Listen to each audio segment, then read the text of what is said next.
Hello everyone! In this video, I'm going to show you how you can try to see Glassdoor reviews without signing up.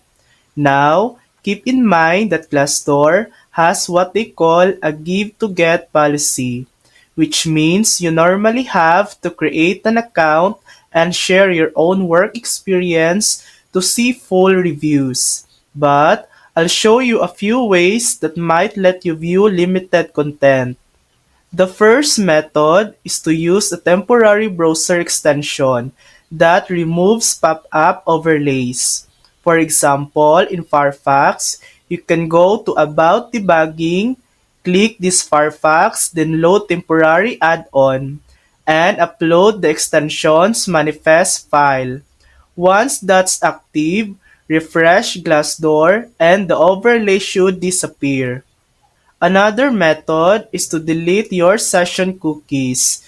Just open your browser's developer tools, head over to the application tab, look for the Glassdoor session ID cookie and delete it. Then reload the page.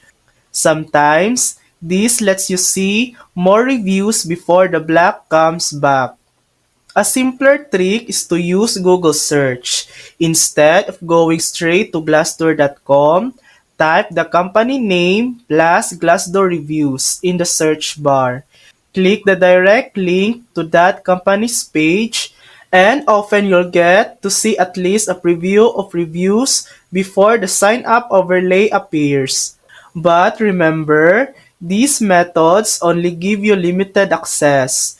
To see everything, Glassdoor still requires you to sign up and contribute your own review.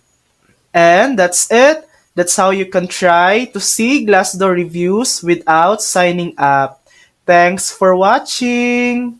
If this video helped you, please like and subscribe for more helpful tutorials.